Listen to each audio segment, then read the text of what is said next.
तो पहले उसके महत्व को जानते हैं, उसकी प्रणाली को जानते हैं, उसके विधि विधान को जानते हैं, तब उस कार्य को करते हैं, तब उस कार्य का जो है पूर्ण फल प्राप्त होता है। अगर विधिहीन करेंगे, जैसे कि हम कई बार कह भी चुके हैं, जैसे वाल्मीकि रामायण में महाराज दशरथ जी ने कहा है कि विधिहीनस्य यज्ञस्य सद्यः कर्ता विनश्यति। विधिहीन जो यज्ञ होते हैं उनके उससे करने से कर्ता की ही हानि होती है, कर्ता का ही विनाश होता है। तो सविधि कार्य करना चाहिए, तो सविधि करना चाहिए, ये विधान है। तो अब जो पहला प्रश्न है कि आजकल देखिए कहीं पर सारे अब नवरात्र में हर गली रोड सब जाम हो जाते हैं, सब जगह माता जी की मूर्ति लोग स्थापित कर देते हैं जगह जगह पर। उनको ये विचार करना चाहिए, क्या ये माता जी का सम्मान है? नीचे अगल बगल ये बगल से नाली बह रही है, उसी रोड पर बढ़िया जो है बना करके माता जी को बैठा दिए, तो ये किस प्रकार की पूजा है? उनकी देखना चाहिए, नीचे नाली बह रही, कितना मल बह रहा, ऊपर हम माता जी को वहाँ बैठाए हैं, रोड पर बैठाए हैं, तो ये उचित पक्ष नहीं है। चाहिए क्या, कोई जहाँ बढ़िया स्थान हो उस पर अलग से बढ़िया शुद्ध मिट्टी पाट दें, मिट्टी पाट करके गोबर से लेपन करें और उस स्थान पर माता जी का बढ़िया सुंदर आसन बना करके माता जी को विराजमान करें, वहाँ से लोग अर्चन करें, पूजन करें। क्या सुंदर माता जी प्रसन्न होंगी, और किसी को कोई व्यवधान नहीं होगा, मार्ग नहीं अवरुद्ध होगा, रास्ता में जगह जगह मार्ग अवरुद्ध हो गया, इधर जाओ उधर जाओ। श्रद्धालु लोग वहाँ पहुँचेंगे, प्रेम से वहाँ पूजन करेंगे, उनको माता जी का आशीर्वाद प्राप्त होगा। अब जो इस तरह लोग करते हैं, मार्ग में रास्ते को बंद कर दिया, अब कोई आया लेकर गाड़ी आया, उसके सामने लेकर आरती पहुँच गए, रोड किनारे कोई बस आई, बस पर चढ़ गए, आरती दिखा रहे हैं। ये सब कार्य जो है वो हमारे साथ सम्मत नहीं है। ये माता जी के गौरव, गरिमा, सम्मान को भी बरकरार रखना चाहिए, अपना सम्मान भी बनाए रखना चाहिए, ये पवित्रता से पूजन करना चाहिए।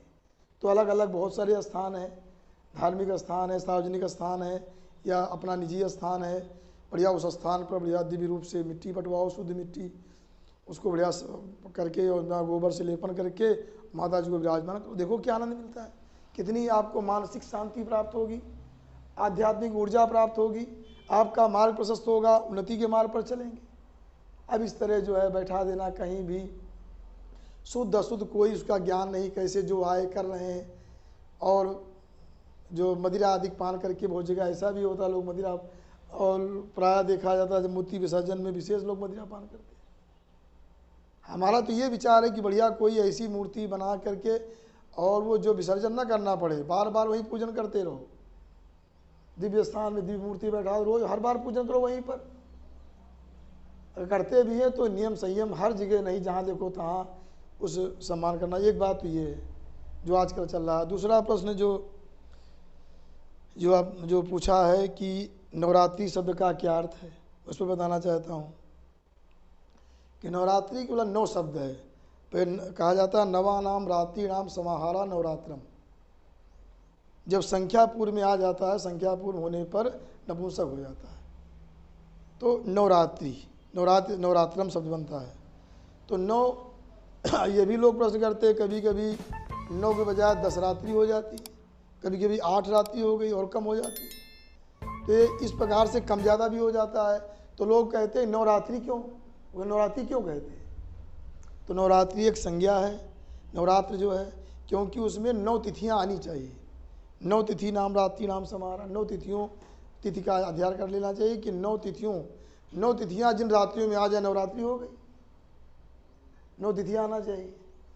और दूसरा ये है कि रात्रि शब्द जहाँ रात्रम कहा गया, अहोरात्र का वाचक है, दिन रात का वाचक होता है, दिन रात का वाचक है। तो 9 तिथियाँ जिनमें आ जाए उतने दिन रात माता जी की होती, क्यों रात्रि नहीं होती, दिन भी होता माता जी का, दिन रात दोनों उनका अहोरात्र का यहाँ अभिप्राय है। 9 तिथियों का जो समुदाय है, ये नवरात्रि का अर्थ है। और नवरात्रि में 9 जो तिथियाँ होती हैं वो 9 दुर्गाएँ होती हैं, वो 9 दुर्गाओं का पूजन किया जाता है। दुर्गा माने जानते हैं क्या होता है, आप समझिए। दुर्गा शब्द का जो अर्थ होता है, ध्यान से, एक दुर्ग नाम का दैत्य था, दुर्ग नामाक दैत्यस्य हंत्री दुर्गा, जो दुर्ग नाम के दैत्य का संहार जो करने वाली, जिन्होंने संहार किया, उनका नाम दुर्गा पड़ा। और दूसरा अर्थ ये भी है कि जो दुर्ग कार्य विधायिनी, जो बड़े बड़े दुर्गम कार्यों को जो साध दें, आसानी से कर दें, जो असंभव कार्य को संभव कर दें, असंभवम संभवम करो दिया सा दुर्गा। दुर्गमम माने दुर्गमम कार्यम, जो दुर्गम कार्य बहुत कठिन से कठिन, असंभवम कार्यम संभवम करोति या सा दुर्गा। दुर्गमम कार्यम सुगमम करो दिया सा दुर्गा, असंभवम कार्यम संभवम करो दिया सा दुर्गा, वो दुर्गा है। तो इस प्रकार से, और ये भी कहा गया दुर्गा दुर्गति नाशिनी, दुर्गा दुर्गति नाशिनी, दुर्गा दुर्गति को समाप्त कर देती हैं। कोई कितना दुर्गति में पड़ा हो, कष्ट में पड़ा हो, अगर नवरात्र का व्रत करता है उसकी दुर्गति समाप्त हो जाएगी। ये 9 दुर्गाओं, जो दुर्गा शब्द का बता रहा हूँ, इसमें 9 तिथियों की 9 देवियाँ भी बताई गई अलग अलग। जैसा कि कवच में पढ़ते होंगे, प्रथमम शैलपुत्री चा द्वितीयम ब्रह्मचारिणी, शैलपुत्री प्रथमम नाम। इनका अर्थ है शैलपुत्री मतलब शैल माने हिमालय, हिमालय से पुत्री शैलस माने हिमालय से पुत्री शैलपुत्री, ये प्रथम है पार्वती जी, उनकी पुत्री हैं। ये सब कल्याण करती है। हमने बताया प्रथम जो है शैलपुत्री हैं, जो हिमालय की पुत्री, हिमालय सबको आश्रय देने वाला है, उसी प्रकार से भगवती सबको आश्रय देती है शैलपुत्री। द्वितीयम ब्रह्मचारिणी, ब्रह्म माने वेद तच्चरति, शीलम अस्ति ब्रह्मचारी, जो वेद को अध्ययन करने का, वेद के मार्ग पर चलने का स्वभाव जिसका है उसके कहते हैं ब्रह्मचारी। और उसमें ऋण निभ्यों गीप से गीप हो जाता, ब्रह्मचारी हो जाता है। ये वेद का स्वाध्याय करती रहती हैं, इनका नाम ब्रह्मचारिणी है। अर्थात सारे वेद ज्ञान के अधिष्ठात्री देवी हैं। ये ब्रह्मचारिणी माने ब्रह्म माने वेद के जो है उसकी अधिष्ठात्री देवी है। ऐसी भगवती ब्रह्मचारिणी, इनका द्वितीया में अर्चन करना चाहिए। इनके पूजन स्मरण से संपूर्ण वेद ज्ञान, सरंग वेदों का ज्ञान होता है। ऐसी भगवती है। तीसरा क्या है? चंद्रघंटा। चंद्रघंटा नाम, चंद्रघंटा मतलब ये घंटा धारण करती है, लेकिन घंटा इतना चंद्रयुग घंटा, चंद्र की तरह प्रकाशमान जो घंटा धारण करती है, चंद्र के समान प्रकाशमान, प्रकाशित ऐसे धारण करने वाली श्री का नाम है चंद्रघंटा। इनका तृतीया तिथि में इनका पूजन किया जाता है। और चतुर्थी में कूष्मांडा, इनको कूष्मांड माने जो खबा कहते हैं, उसकी जो बलि इनको प्रिय से इनको कहा गया कूष्मांडा देवी। पांचवी नाम स्कंद माता, जो पंचमी तिथि में पूजन किया जाए। स्कंद मतलब जो श्री कार्तिकेय जी हैं, इनकी माता है। कार्तिकेय जी क्या थे?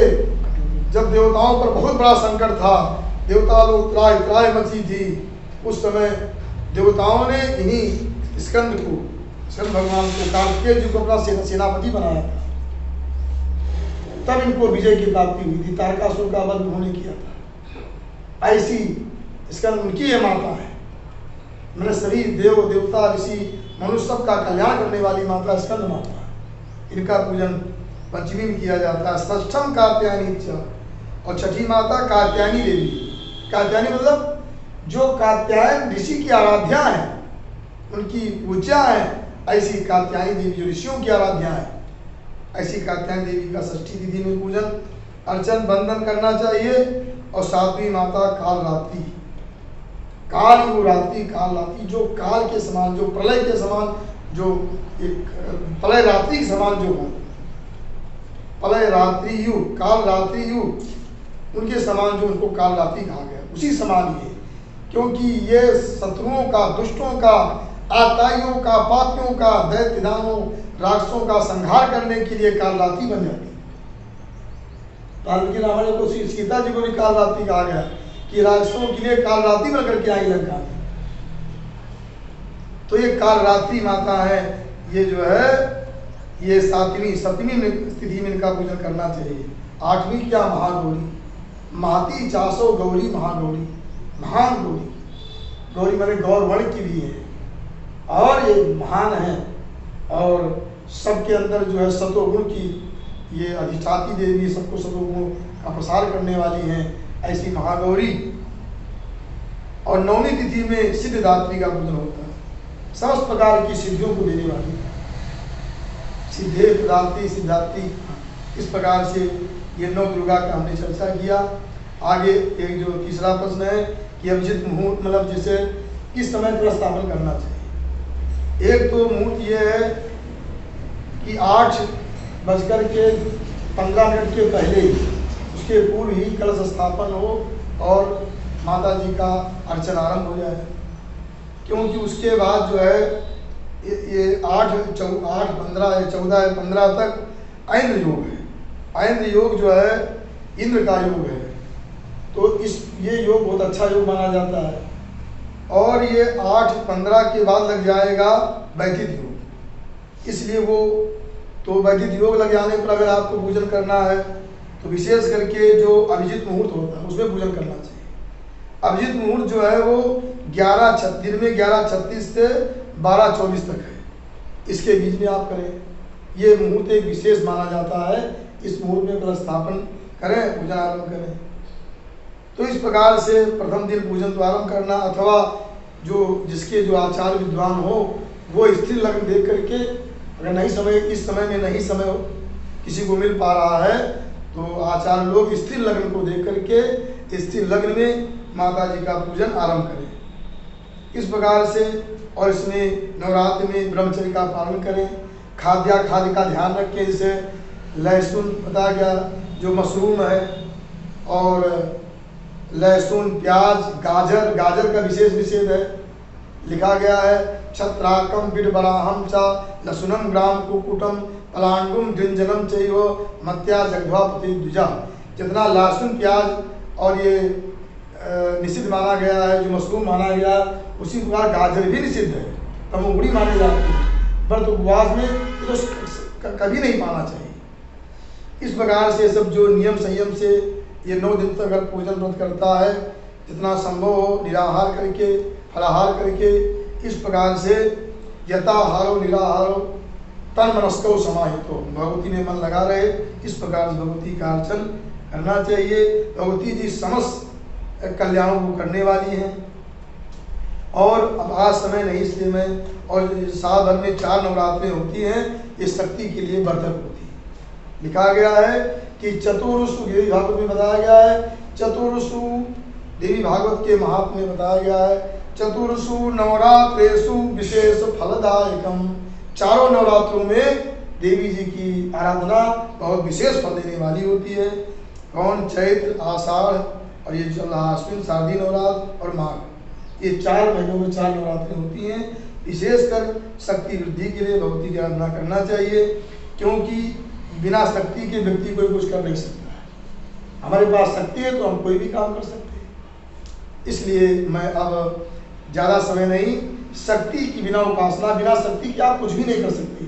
चल नहीं सकते, दौड़ नहीं सकते, खा नहीं सकते हैं। खाने की शक्ति नहीं, क्या खाओगे? पीने की शक्ति नहीं, क्या पियोगे? क्या नहीं, बोलने की शक्ति नहीं, क्या बोलोगे? तो शक्ति के बिना आदमी कुछ भी नहीं कर सकता है। शक्ति, सबको शक्ति की आराधना करना चाहिए, उनकी आराधना करना चाहिए। इस प्रकार से मैं इन्हीं शब्दों के साथ भगवती श्री ललिता महात्रिपुर सुंदरी के चरणों में अपनी प्रणति अर्पण करते हुए वाणी को विराम देते हैं।